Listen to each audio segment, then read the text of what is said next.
Good morning, children. Now we are at what? Acids and bases. Acids, bases and salts 7th class దానిలో ఉన్నాము. So ఇందులో first 178 question 178 question ఉంది ఏముంది? An oxide is acidic and has pungent odor. It could be. So ఒక oxide ఉందట. ఒక oxide acidic నేచర్లో ఉంది. అసిడిక్ నేచర్లో ఉందంటే non metal oxide. Pungent order ఘాటైన వాసన కలిగి ఉన్నది. ఘాటైన వాసనను కలిగి ఉన్న వాయువేది? NO2 nitrogen dioxide. So nitrogen dioxide అనేది ఒక అసిడిక్, మరియు ఇది ఏమవుతుంది? ఇది ఘాటైన వాసనను కలిగి ఉంటుంది. ఇది ఎందుకు అసిడిక్? దీన్ని కనుక వాటర్లో కప్పులా కనుక కరిగించినట్టయితే మనకు HNO2 నైట్రస్ ఆమ్లం వస్తుంది. ఏ ఆమ్లం వస్తుంది? నైట్రస్ ఆమ్లం వస్తుంది. కాబట్టి మనకు ఏమన్నట్టు ఇది acidic oxide. Next question number 179. Out of these gases which one is used in fire extinguisher? So అగ్నిమాపక యంత్రాలలో ఉపయోగించే వాయువు ఏది? అగ్నిమాపక యంత్రాలలో ఉపయోగించే వాయువు. అగ్నిమాపక యంత్రం అని అంటే ఏంది? మంటను ఆర్పడానికి ఉపయోగించేది ఏది అని అర్థం. మంటలను ఆర్పడానికి ఉపయోగించే వాయువు ఏ వాయువు? ఆన్సర్ కార్బన్ డైఆక్సైడా, సల్ఫర్ డైఆక్సైడా, నైట్రోజన్ డైఆక్సైడా, హైడ్రోజన్ సల్ఫైడా? ఏ వాయువు మంటలను ఆర్పుతుంది? Answer 1 carbon dioxide. Carbon dioxide మంటలను ఆర్పడానికి సహాయపడడం జరుగుతుంది. ఈ కార్బన్ డైఆక్సైడ్ మంటలను ఆర్పడంలో ఉన్న సూత్రం ఏమిటి అని అంటే, కార్బన్ డైఆక్సైడ్ గ్యాస్ని కనుక మనం మంట మీద కనుక విడిచిపెట్టినట్టయితే కార్బన్ డైఆక్సైడ్ యొక్క బరువు ఆక్సిజన్ కంటే ఎక్కువగా ఉంటుంది. కాబట్టి ఇది మంట చుట్టూ ఒక కార్బన్ డైఆక్సైడ్ పొరను ఏర్పరుస్తుంది. కార్బన్ డైఆక్సైడ్ పొరను ఏర్పరచడం వల్ల దీనికి ఆక్సిజన్ సప్లై జరగదు. కాబట్టి మంట ఆరిపోవడం జరుగుతుంది. ఇది ఇందులో ఉన్న phenomenon. Next question 180 question. The correct way of making a solution of acid in water is to. So ఏమన్నాడు? మనకు నీటిలో ఆమ్లాన్ని కలిపి ద్రావణాన్ని తయారు చేసేటప్పుడు ఏ మెథడ్ కరెక్టు?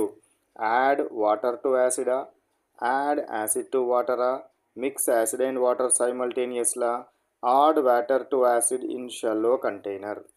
సో ఎప్పుడు కానీ మనం ఏం చేయాలి అని అంటే, మనము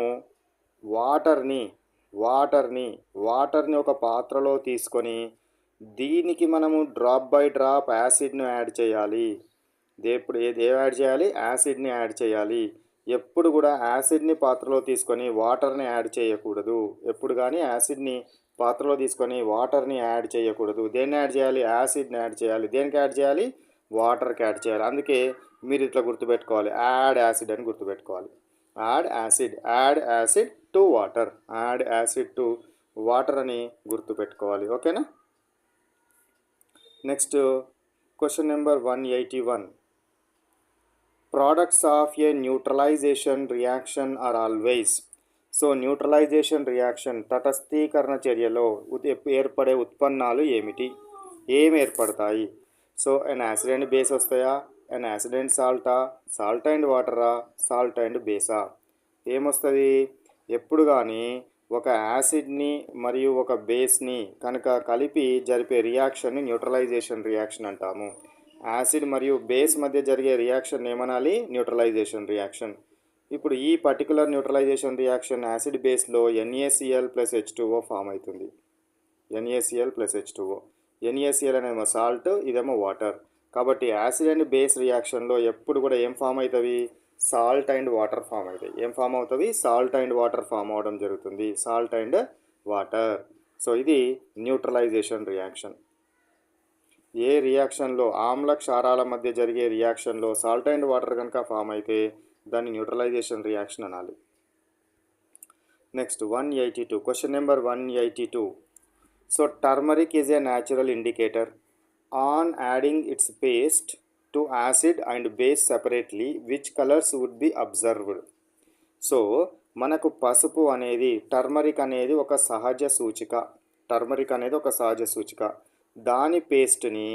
దీని యొక్క పేస్ట్ని ఆమ్లానికి కొద్దిగా ఆమ్లంకు కలపాలి, మళ్ళా కొద్దిగా క్షారానికి కూడా కలపాలి. కలిపితే ఈ యాసిడ్ది బేస్ది కలర్ ఏమవుతుంది, ఇక్కడ ఏం కలర్ వస్తుంది అన్నాడు. యాసిడ్లో ఎప్పుడు కానీ ఎల్లో కలర్ వస్తుంది, బేస్లో ఎప్పుడు కానీ ఏం కలర్ వస్తుంది, రెడ్ కలర్ వస్తుంది. సో పసుపును కనుక బేస్కి కనుక కలిపితే ఏ కలర్ వస్తుంది, రెడ్ కలర్ వస్తుంది. ఆమ్లానికి కనుక కలిపితే ఏ కలర్ వస్తుంది, యాసిడ్ కలర్ వస్తుంది. మీరు ఇంట్లో చూడొచ్చును. సో టర్మరిక్ పసుపు పౌడర్ను తీసుకొని పేస్ట్ లాగా తయారు చేసి నిమ్మకాయ ఉంటుంది కదా, నిమ్మరసం పిండి దాని మీద ఈ పసుపుని వేయండి. అదేవిధంగా పసుపుని వేస్తే పసుపు కలరే ఉంటుంది, మారదు. అదేవిధంగా బేస్కి ఉదాహరణ ఏంటిది, సోప్, రిన్ సబ్బు ఉంటుంది కదా. ఈ రిన్ సబ్బు యొక్క చిన్న పేస్ట్ లాగా చిన్న ముక్కను కట్ చేసుకొని దాన్ని కొద్దిగా వాటర్లో వేసి పేస్ట్ లాగా తయారు చేసి లిక్విడ్ లాగా తయారు చేసి దానికి పసుపు ముద్దనేయండి. వేసిన వెంటనే ఎరుపు రంగులోనికి మారిపోతుంది. కాబట్టి ఆమ్లంలోనేమో ఎల్లో కలర్, బేస్లోనేమో రెడ్ కలర్. సో ఎస్, ఆమ్లంలో ఏ colour, yellow colour in acid, red colour in base. బాంబే answer is correct, B answer is correct. Next question 183. Question number 183. See here. Phenolphthalein is a synthetic indicator and its colors in acidic and basic solution respectively. మనకు ఫినాఫ్థలీన్ HPH, ఎక్కడైనా HPH కనబడ్డది అంటే దాన్ని phenolphthalein అని చదవాలి. Should not be read as HPH. It should be read as what, phenolphthalein. HPH అన్న ఫినాఫ్థలీన్ అంటాం. ఫినాఫ్థలీన్ యాసిడ్లో ఏ కలర్ను చూపెడుతుంది, బేస్లో ఏ కలర్ని చూపెడుతుంది. సో యాసిడ్ని తీసుకొని దాన్ని కొద్దిగా ఫినాఫ్థలీన్ కనుక వేసినట్టయితే ఇది కలర్లెస్ సొల్యూషన్ని ఫామ్ చేస్తుంది. అంటే అసిడిక్ మీడియంలో రంగు ఉండదు, రంగు అనేది ఉండదు. కానీ క్షారంలో బేస్లో వేసినప్పుడు మాత్రము ఇది పింక్ రంగులోనికి మారిపోతుంది. బేస్లో వేసినప్పుడు మాత్రం ఏమవుతుంది, పింక్ రంగు. ఫినాఫ్థలీన్ ఇండికేటర్కు కలర్ ఉండదు. ఆమ్లంలో వేసినప్పుడు ఏ విధమైన రంగు మార్పును చూపెట్టదు. కానీ క్షారంలో వేసినప్పుడు మాత్రం ఏ రంగులోనికి మారుతుంది, పింక్ రంగులోనికి మారుతుందని గుర్తుపెట్టుకోవాలి. Next 184 question. When the soil is two basic, plants do not grow well in it. To improve it's quality what must be added to the soil.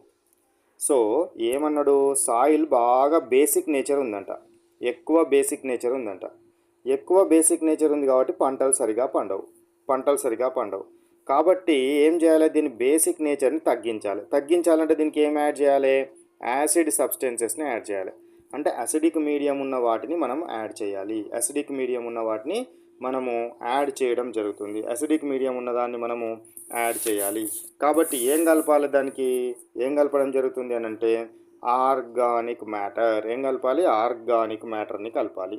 నేల ఎక్కువగా క్షార గుణాన్ని కలిగి ఉంటే దానికి కాంపోస్ట్ లేదా పశువుల ఎరువును కలపాలి. దాన్నే ఆర్గానిక్ మ్యాటర్గా మనం తీసుకుంటాం. పశువుల ఎరువును కలపడము జరుగుతుంది. ఈ పశువుల ఎరువు కుళ్ళినప్పుడు యాసిడ్ని ప్రొడ్యూస్ చేస్తుంది. ఏమవుతుంది, యాసిడ్ ప్రొడ్యూస్ చేస్తుంది. కాబట్టి ఈ యాసిడ్ ఈ క్షార నేలను అదేమవుతుంది, న్యూట్రలైజ్ చేయడం జరుగుతుంది. Next question number 185. Which of the following set of substances contain acids. ఇందులో ఉన్న వాటిలో యాసిడ్స్ ఎందులో ఉంటాయి అంటున్నాడు. అన్ని ఆప్షన్స్ మీరు గుర్తుపెట్టుకోవాలి. గ్రేప్స్. సో గ్రేప్స్లో మనకు ఏముండడం జరుగుతుంది, గ్రేప్స్లో యాసిడ్ ఉంటుంది. లైమ్ వాటర్ ఏంటిది, బేస్. లైమ్ వాటర్ అంటే ఏంది, సున్నపు నీరు బేస్. వినిగర్ అనేది acid. Soap water, lime water అన్న సోప్ వాటర్ అన్న ఒకటే, base. Curd acid. Milk of magnesia